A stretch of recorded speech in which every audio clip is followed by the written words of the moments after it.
Hey everybody, Stu Smith here going live. Hope you guys are well today.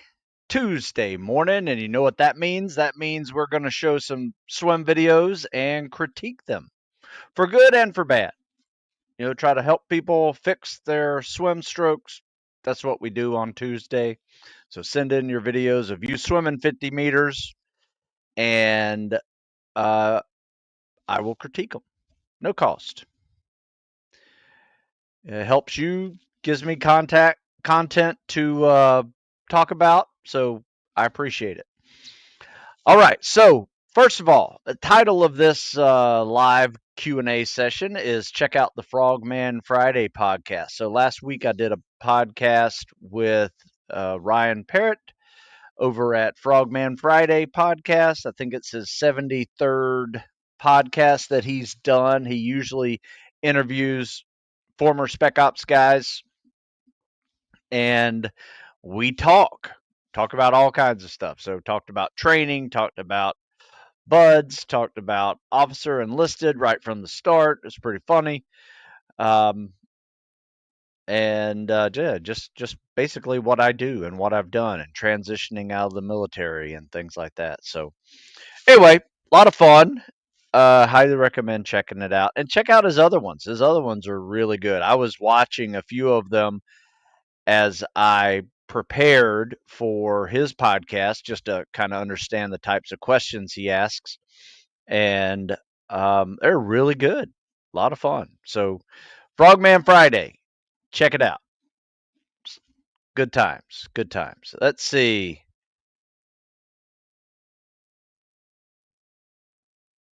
Um, all right, there's a question here. What do you think of the, not sure, I think you misspelled a word. I think you meant Chapman MOH situation. I have no opinions on it. All heroes.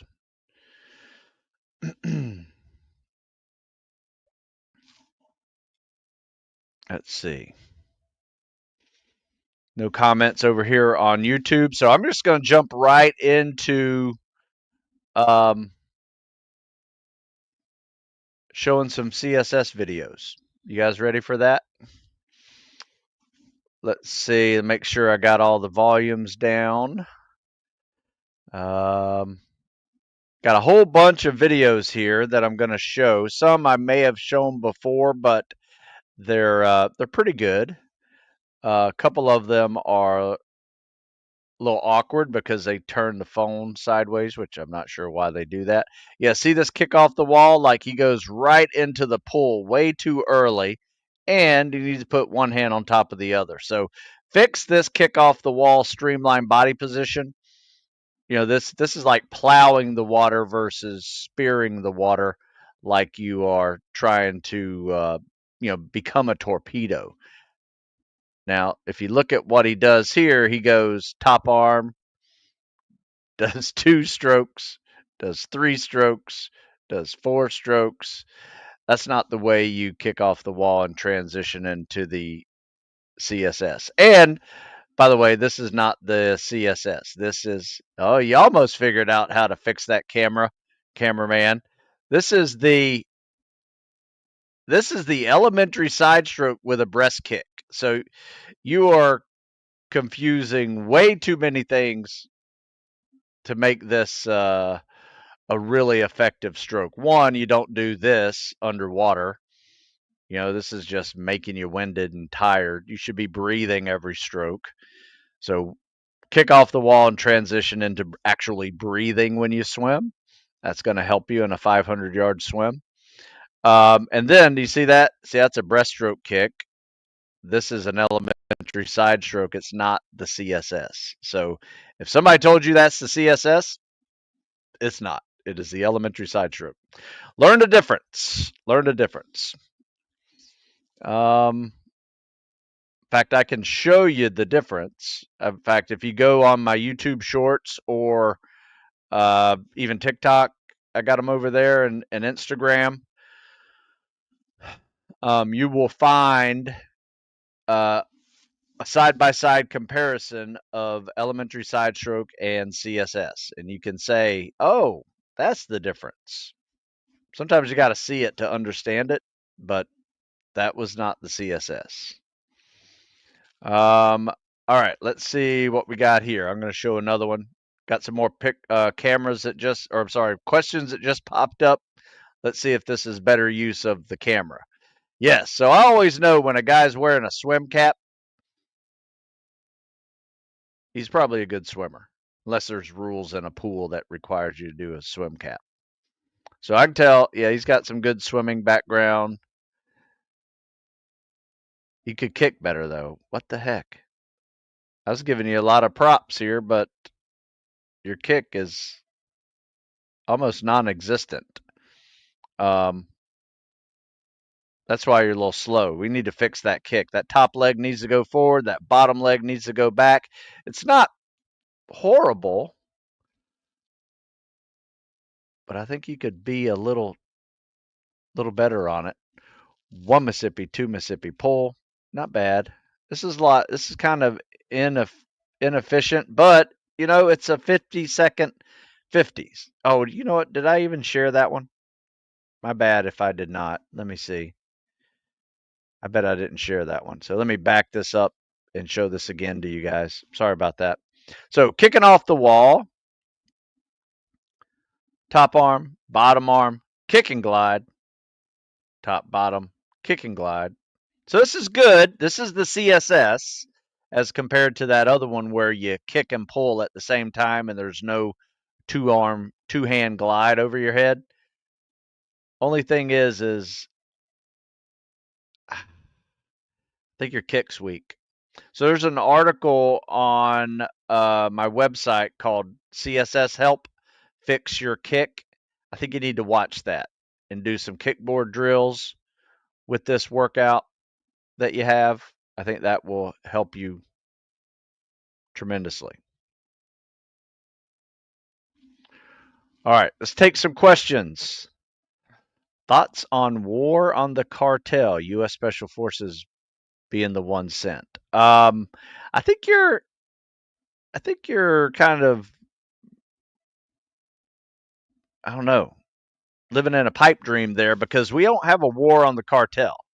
We just called the cartel terrorist organization. That doesn't mean we're going to war with them. So could we? Possibly. Do I consider them a terrorist organization? Yes, I do. So until, yeah, I don't see us. I mean, it's a great special ops mission. Take out guys that are selling drugs, but you know what? We've gone to war over dumber stuff. I think drugs is better than oil. That's just my opinion, but you know. In your opinion, what do you think of one should balance combat sports with your books, Muay Thai, MMA? I've answered this one many times. It's fine. You can do it. You can figure out how to do it. Maybe replace some of the calisthenics with a MMA practice or whatever. But here's the problem: if you're close to shipping out, and I'd say close I would define it as less than 6 months out from joining the military and going to spec ops training, you need to lay off things that can get you injured. Whether that's a punch in the face and you break a orbital socket, or it's you break your fist, or you break a shin. We actually had a guy do Muay Thai and actually broke his shin doing a kick. Had a crack in his shin forever. Couldn't run. Um, Luckily, it wasn't near his ship date, but it took him a long time to heal that up. And even triathletes who ride road bikes and crash, or anything that's can cause you injury that would delay your training, prevent you from being able to train, um, is not worth it. So that's my opinion on it. How you fit it into your life, that's up to you. It can be done.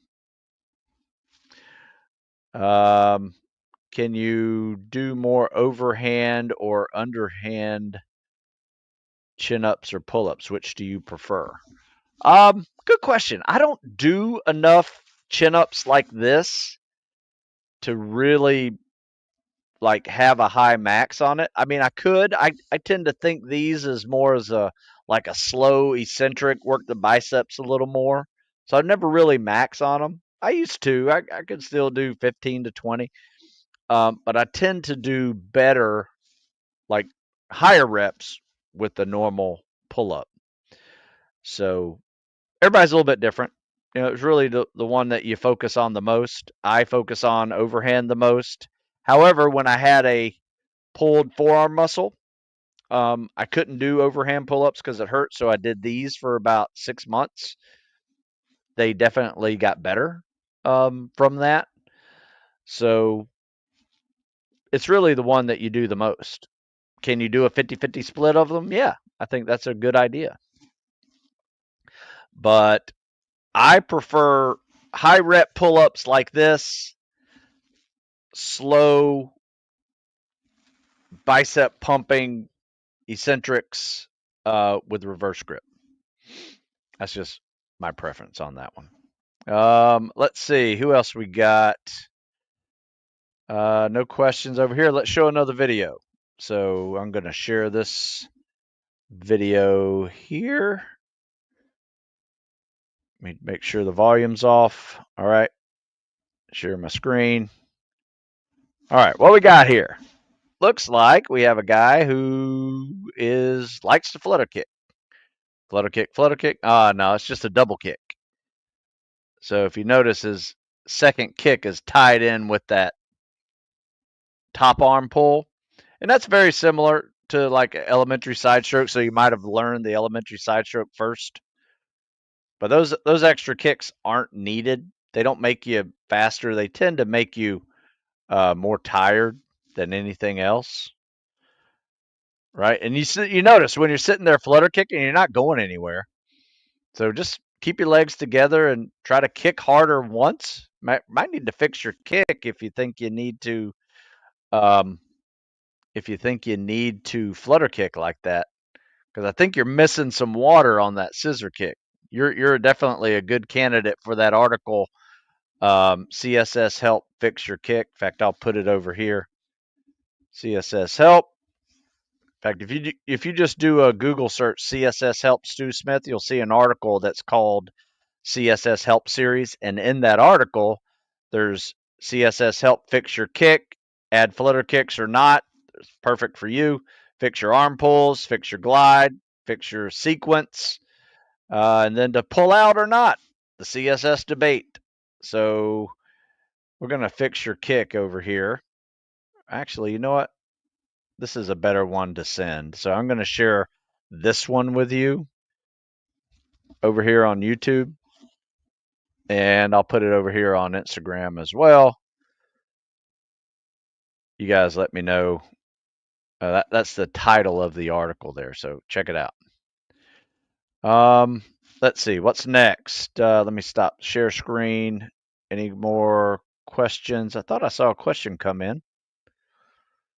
Do I have an article or a book on increasing your pull-ups? I will say this. All of my programs that I have increase pull-ups, but I do have several articles that are great for increasing fitness test events like pull-ups and push-ups and things like that.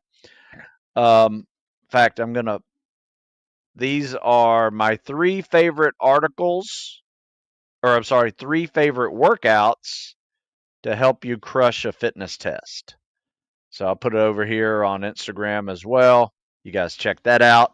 But it's always, if you lose this video, I'll probably wind up posting it on Instagram today. But you can always find a whole history of every live I've done over here on YouTube as well. That's a really good 3 workout a week program that can set your pull-ups up for higher numbers. There's another one that if you want to try, it's this free 2-week protocol for push-ups and pull-ups. It's a 2-week challenge where you take your current pull-up max So there's a little chart in here that basically you take your current pull-up max and multiply it by 5. So let's say you can do 6 pull-ups. So you're going to multiply that number by 5, and you do 30 pull-ups a day for 10 days straight, right? Spread throughout the day in a workout, whatever it is, multiple sets, obviously. And then you take rest days 11, 12, and 13, and you test on day 14. It's a really good one. Protocol for push-ups is very similar to that, different multiple, but I'd highly recommend checking out that one. Oh, C-Ray. That's C-Ray. Nice. Good to see you. So yeah, people are saying happy birthday. It is my birthday, by the way. So what are your feelings about future climate in the military now that there's a new president? Wokeness gone. I think it could have its. I hope it's great. I really do. You know, I I didn't see a lot of wokeness, but then again, there was some. If you want to call it that. Um,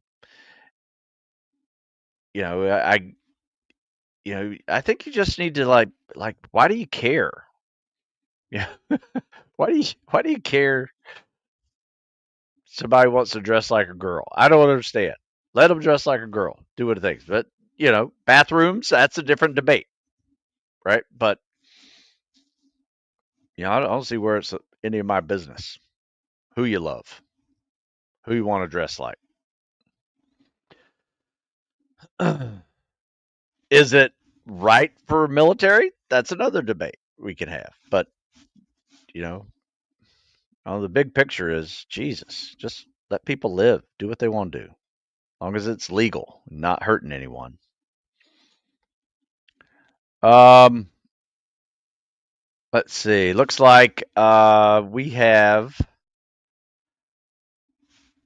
reached another point of answered all the questions. So let's see if there's another video I can show. I got a couple more here. Looks like.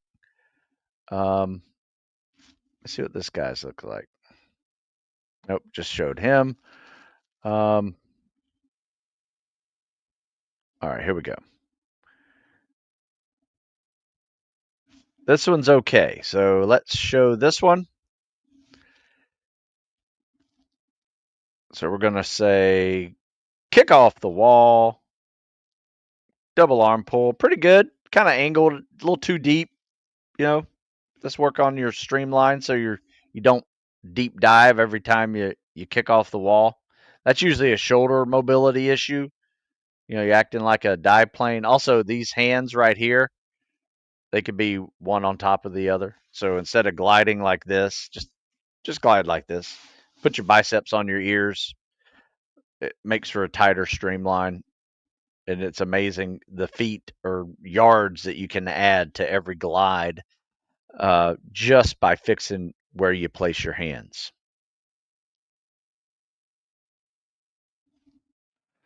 Top arm, bottom arm, kick. Okay, good turnaround. I like that. That's smooth. That's called an open turn.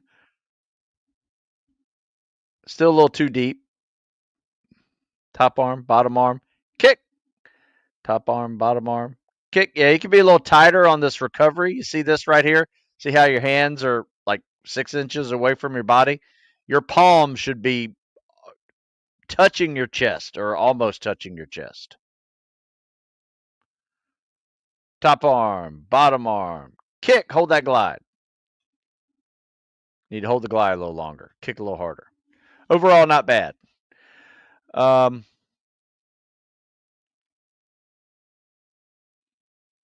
all right. Let's see.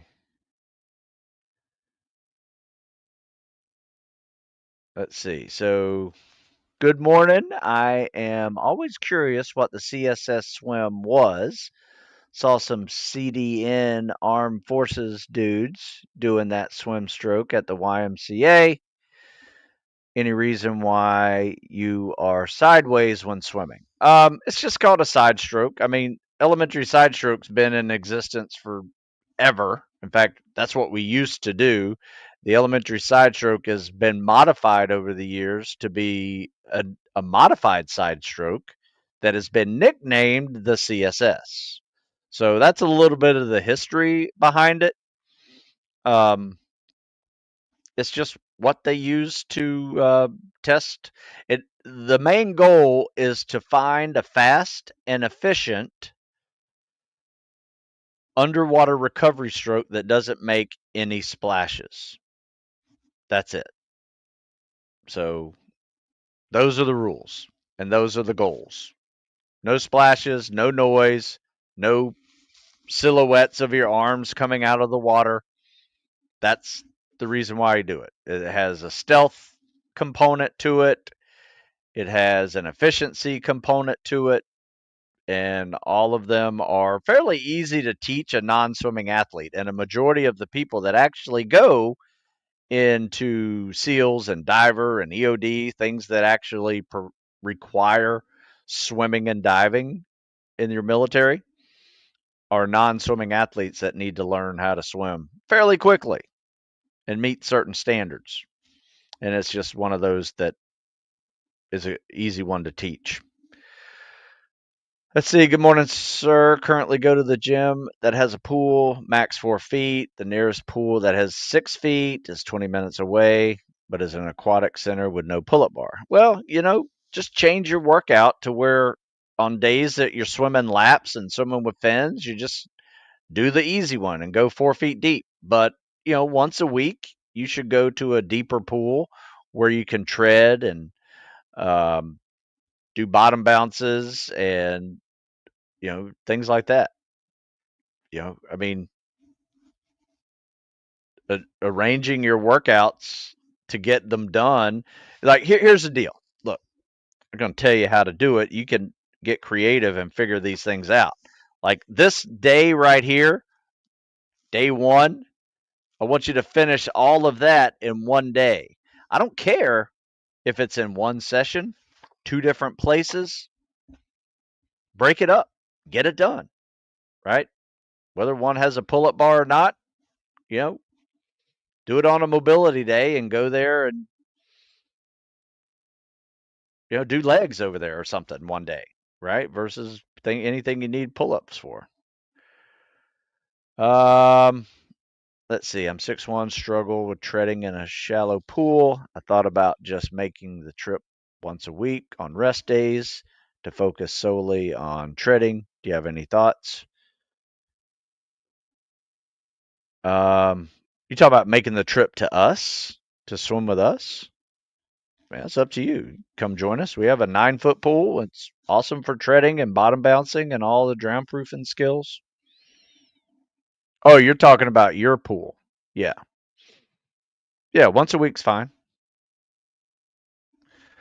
All right, what else we got over here? For the bottom arm, keep it bent or straight? Yeah, you don't want it straight. The bottom arm pull is more of a breaststroke scull, whereas the top arm is a full freestyle catch. That bottom arm, I rarely even come down lower. That my hand comes down like this, and then it sweeps up under. So it's like a breaststroke. That bottom arm should look like a breaststroke. The top arm should look like a freestyle stroke, minus the recovery of the freestyle. Right? I break this down in that article. Read the article CSS help that I just posted. It will explain it with videos and other articles for you. All right, let's see what else we got here. More swimming. I think this might be a good one. All right, so let me show this for you guys. All right, kick off the wall, not bad. Double arm pull, not bad. You got a good glide there. Transition to the stroke nicely. Kind of awkward transition though. Don't need that double kick. Now you see what's going on here. You got a double kick. You don't need this double kick, right? This is a habit you need to stop. There's no kick. So basically, you're doing this. pull, kick, bottom arm, kick, recover, kick. Don't do that. So pull, glide, just sit there, pull, top arm, bottom arm, kick, and hold that glide there. That you got right. So here you're good. Like you kick and glide, but that extra kick is just a waste of kicks. Like you're just working your bigger muscles, getting winded harder, making swimming harder. So yeah, one kick per stroke. That's the rule. And it looks like this: top arm, bottom arm, kick and glide. Not a top arm kick, bottom arm kick and glide. Yeah, that's a double kick, which I don't see often. I will say that was a little bit rare, but every now and then it happens. Let's see what we got here. Want to show one. I don't think I posted it. It was really good today. It was a short dude that nailed it in like 46 seconds, and then he did another one. He swam a sub 8, um, probably 5'6" guy. So when people say I'm too short, I can't swim fast, yeah, you're just making an excuse because you can swim fast if you learn how to swim.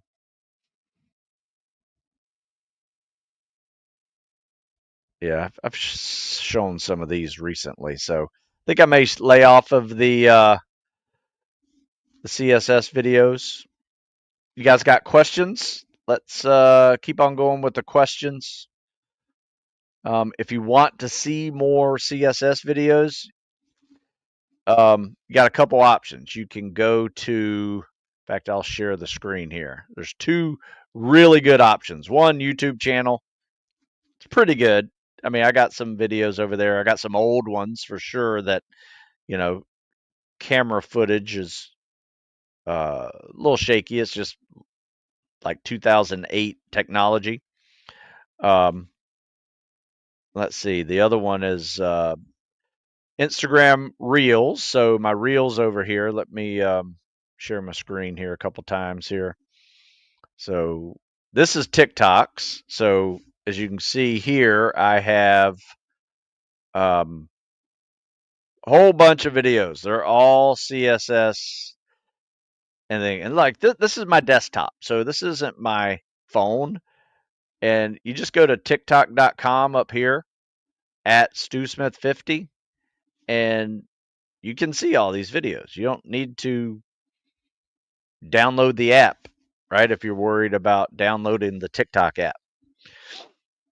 But there's a lot of CSS videos over there. Highly recommend that one. It's really good. Now, also, I put a lot of those videos on my Reels over here on Instagram. So you go over to Instagram, you'll see CSS with fins, pull out or not. I even swim. Some people take videos of me swimming sometimes. This is me swimming. Um, this is how I do it. I think this is like a 48-second, nice and easy. No big deal. Top arm, bottom arm, kick and glide. Top arm, bottom arm, kick, hold that glide. So, whole bunch of videos in here, underwater videos, you name it. And then there's some on YouTube as well. All right, let's see. Jack says, these are great videos. I'll stick to normal front stroke. Learn to swim later in life. Not the greatest swimmer, but appreciate the work and challenge. Yeah, I be honest with you, Jack. I prefer the front crawl stroke myself, freestyle, whatever you want to call it. It's just something I like to do. I find it gets a better swim workout in there for me, especially when I start skip breathing and getting a little more winded. Um, fewer breaths per strokes. I like doing that. Uh, so nothing wrong with adding freestyle to it. It's just that these guys need to take a test that are specifically designed to uh, test your CSS, and sometimes it's difficult to learn, especially for a non-swimming athlete. Any advice for breaking plateaus for sit-ups? Been stuck around 80, 85 for a while. Be honest with you, I wouldn't sweat it. 80, 85 is fine. My advice is assess your sit-ups. And what I mean by that is take a 2-minute test, but see what numbers you're on every 30 seconds. So let's say you do 35 in the first 30 seconds, right? And you're at 70 in a minute, right? But you only get another 10 or 15 in the next minute. Now, that's an exaggeration. Not many people are like that. But what I'm trying to avoid with you is try not to burn out in the first minute on a 2-minute test. A lot of times that happens. So slow your pace down on that first 30 seconds is probably the most important. Because if you can slow that pace down to 22 to 25, and maintain that pace, that's going to put you in, the 88 to 100 range, which is better than your current score. So think of it like, you going and running let's say a mile, right? Not many people can full out sprint a mile, right? So you have a strategy to it. Maybe you pace the first mile a little bit. You hit it, get warmed up. Find your groove in this, or the first quarter. Find your groove in the second quarter. Start picking it up on the last half, last quarter. Same way for sit-ups. It's an endurance exercise. You should treat it like an endurance exercise, not a sprint. So try that. Other than that, mix in some other hip flexor exercises: flutter kicks, leg levers, scissors, hanging, knee ups. Work on your planks, to balance out, core strength. And yeah, give those a shot too. Someone says, I'm not a spec ops guy, just a regular person. Thank you. But I've been using your pyramid workout to prep for a Murph, and it works very effectively. Yeah. In fact, a great way to do the Murph, I try to teach people, if they want to do the Murph, which I think is a great goal to build up to. Take time to build up to. Last thing you ever want to do is wait till Memorial Day to do your first Murph because you'll be hurting. It takes 19 sets to do a 1 to 10 back to 1 pyramid where you do pull-ups times 1, push-ups times 2, squats times 3. It's a nice progressive warm up to it. You kind of peak and have a hard time at the top, then you come back down. Another way to do it too, if you're having a really hard time at the top, is start all over again at 1. Once you get to 10, start all over at 1 and go up to 9, and that'll give you 100 pull-ups, 200 push-ups, 300 squats. So the neat thing about the 1-10-1 pyramid, or any pyramid for that matter, if you go up and all the way down, not repeating the top number, is you just square that number, and that's how many reps you did. So if you go 1 to 10 back down to 1, 10 squared is 100. You go 1 to 8, 8 squared is 64. You go to 15, a little harder, that's 225. So that's a good one. How many miles should I be running before I get to basic? It depends. Depends on what basic you're talking about. If it's Army, I'd say at least be in the 20s. Marine Corps, maybe a little higher. Navy, hardly any. 10 miles a week is sufficient. Navy with going to spec ops, different story. Probably need to be at 30 to 40. So really depends on what your job is after basic. But you should be running some. Air Force and Navy basics aren't that hard. So you don't need to be running that hard. 10, 15 miles a week is probably sufficient. Tips on how to work on breath holding, water survival drills. Well, what we do is we practice all of those skills. In fact, there's an article that teaches you how to practice drown proofing safely, right? And that means, the test where um, your feet are tied and your hands are tied behind your back. Read this article. It's called Workouts and Techniques That Help with Drown Proofing Safely. There's some breath holding in it. And let me tell you, it is hard whenever you swim 100 yards really fast and then you try to catch your breath with a bob up and down. Don't even touch the side of the wall. Go right into bobbing. And now you got to exhale when all you really want to do is inhale. Very tough. And it's a great way to practice some of that mental side of water survival for sure.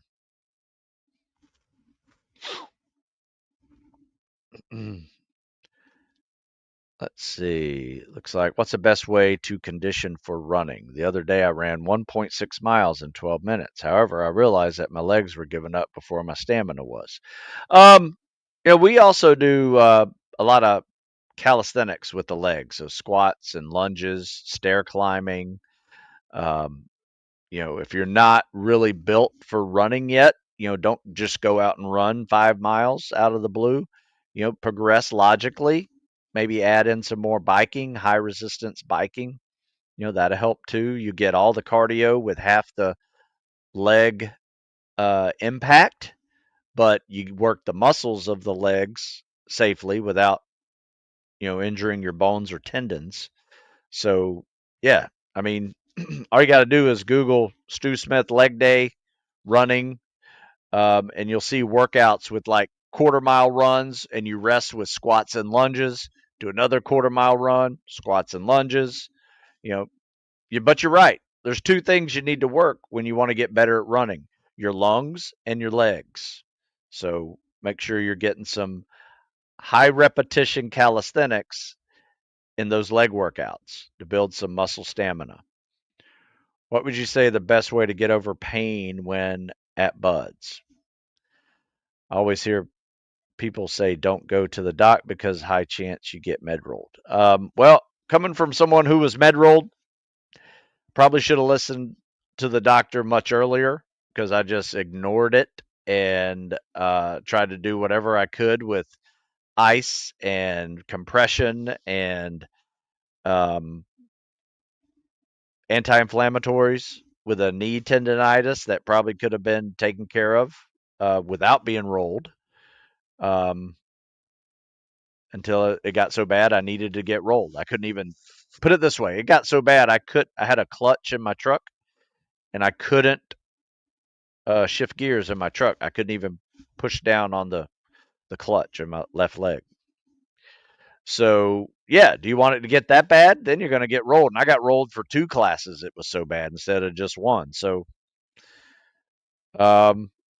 I mean, there's other ways to do it. I mean, just learn how to recover from a hard day. Learn everything from compression sleeves to ice and heat and massage, foam rollers, massage guns, whatever it takes to help you recover is going to be helpful. You just got to learn how to do that, stay on top of it.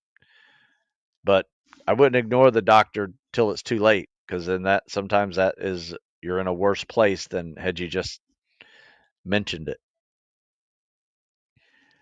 Did my first 8 mile at 10:30, very easy pace. Woke up with some ankle and calf soreness. Is this expected? Yes. Yes. Anytime you run a lot and you're not used to running a lot, guess what? You're going to be sore. You know, hopefully you've progressed over time to do an 8 mile. Like maybe you started off with a 4 mile run, and then the next week you did a 5 mile run. Next week you did a 7 mile run. Whatever. But don't just jump into high mileage running just for the hell of it, right? My advice would have been, if you're not used to running an 8 miler, maybe run four, but before you run four, do 30 minutes on the bike. This way you get all the aerobic base building with half the impact. Probably would have been less sore. How do you fix the knee tendonitis? You know what? You guys are starting to ask questions like why don't you go to a doctor or a physical therapist, right? I mean, I have knee tendonitis every now and then. The way I fix it might not work for you, but I do it with compression, rest, massage, ice, even sometimes.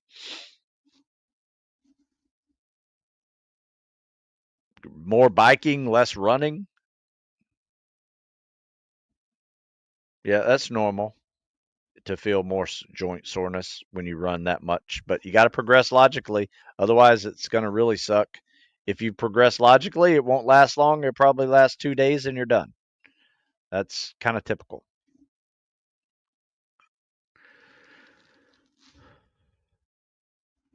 Sometimes you have good days and bad days. If an 8 miler kicked your butt more than a 7 miler, is probably you're running on low fuel.